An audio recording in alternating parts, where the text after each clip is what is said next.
Shalom, shalom, meus queridos irmãos, como está a sua mente, como está o seu coração?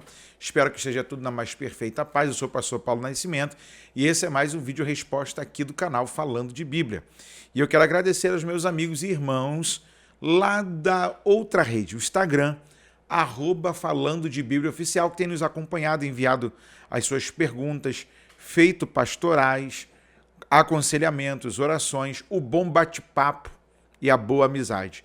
Deus seja louvado pela sua vida, Deus em Cristo continue te abençoando em tudo. Me enviaram um vídeo aqui e, pelo que aparenta ser, é um vídeo bem antigo, pois quem aparece no vídeo é Kenneth Reagan, uma das grandes figuronas do universo neopentecostal lá nos Estados Unidos. Dá uma olhadinha aí no que aconteceu nesse culto. Confere comigo aí.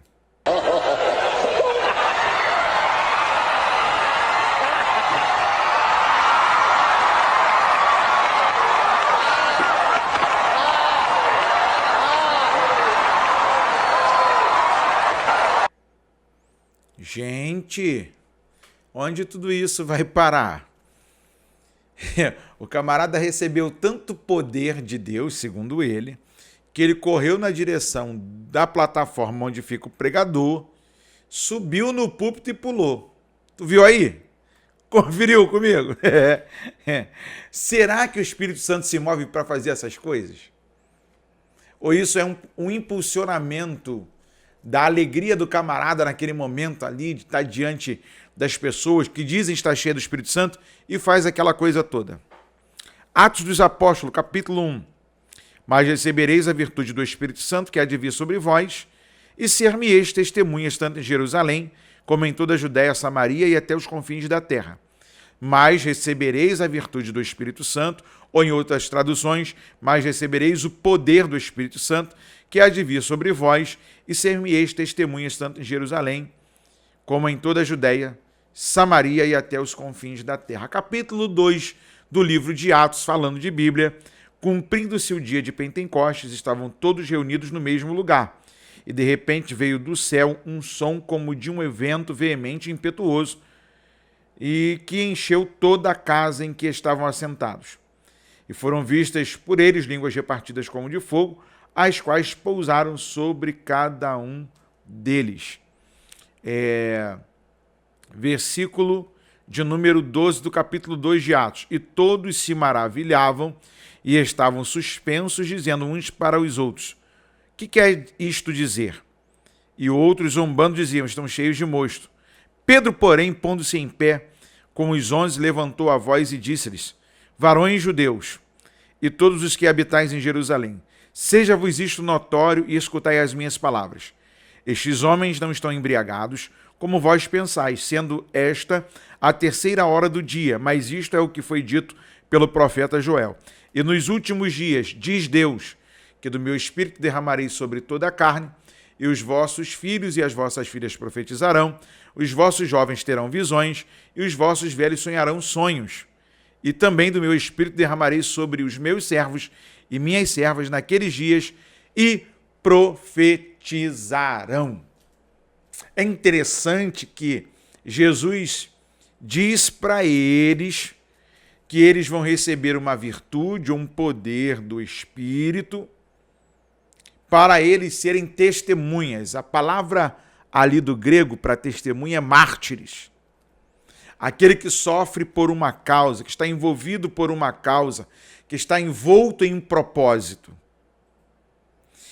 A Bíblia não nos afirma que receberemos poder para ficarmos pulando que nem cabrito e saltarmos em cima de um púlpito. Fazemos essa presepada. Capítulo 2 de Atos, cumprindo-se o dia de Pentecostes, estavam todos reunidos no mesmo lugar. E de repente veio do céu um som como de um vento veemente e impetuoso, e encheu toda a casa em que estavam assentados. Eles ficaram aguardando a promessa de Jesus de que o Espírito do Senhor iria revesti-los de poder. Porque não dá para fazer as obras de Deus sem a ação do Espírito Santo. Ok? E aí, quando você vai ver o versículo 12, e todos se maravilhavam, estavam suspensos, dizendo uns para os outros: que quer isto dizer? No versículo 13 diz que Outros zombavam e diziam que eles estavam embriagados, cheios de mosto.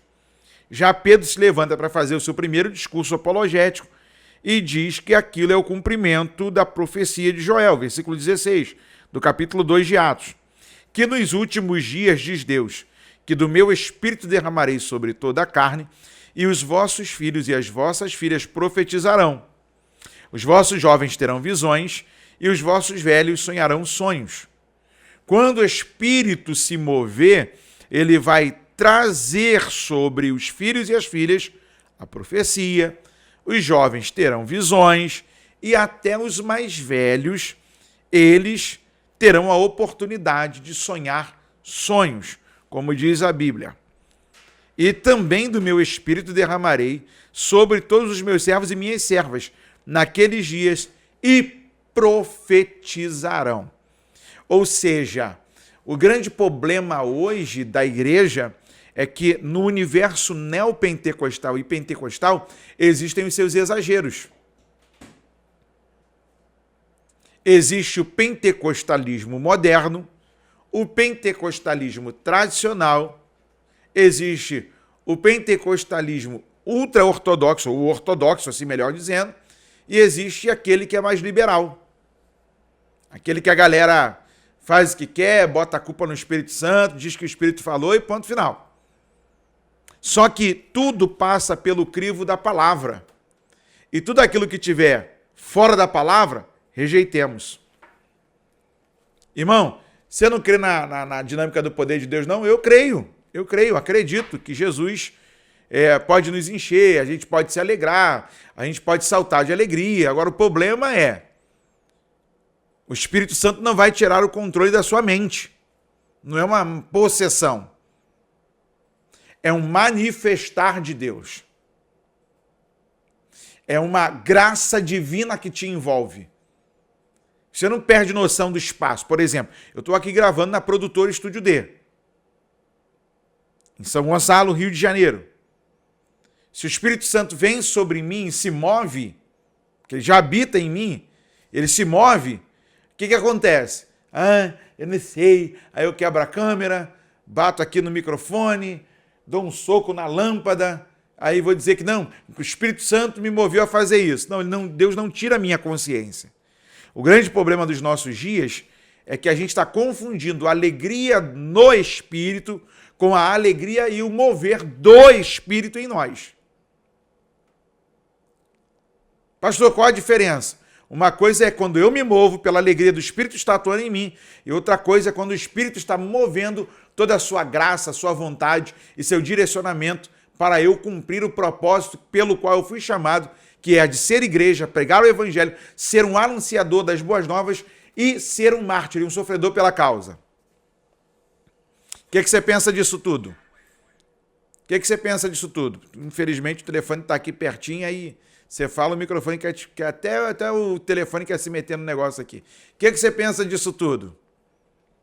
O que você acha dessa ação? Estariam eles certos? Eu estaria na carne? Sou o gelado da história, como alguns chamam? Não, porque não, você não pula mais no mistério. Não, irmão, quando Jesus visita o seu povo, quando a gente está tomado da alegria do Espírito, ou na alegria que o Espírito produz por a gente enxergar as suas obras, irmão, vamos para dentro. Agora, a gente não precisa inventar nada. A gente não precisa ficar criando mecanismos para dizer que estamos cheios do Espírito Santo. Mesmo porque, se o que vai dizer que você está cheio do Espírito Santo são as suas obras. Porque é impossível que alguém cheio do Espírito Santo não produza obras pelas quais o Senhor seja glorificado. O que você pensa disso tudo? Quero ler o seu comentário. Vem com a gente, porque daqui nós continuamos a proposta falando de Bíblia. Eu quero lembrar a você que você também pode nos ajudar a manter essa programação. Tem uma chave Pix aparecendo aí para você, que é doarparafb@gmail.com. Eu vou repetir, doarparafb@gmail.com. Essa é a nossa chave Pix, que você pode também estar nos ajudando aqui. Aí de repente você diz assim, pastor, qual é o valor? O valor que Deus colocar no seu coração. Eu não vou impor nenhum valor, mesmo porque nós temos os nossos gastos aqui e eu quero estar mais vezes com os meus irmãos trocando ideias, trocando informações, respondendo algumas dúvidas que às vezes você na sua igreja tem vergonha de perguntar. E às vezes tão intimidado que está pela vergonha, não pergunta e fica sem resposta.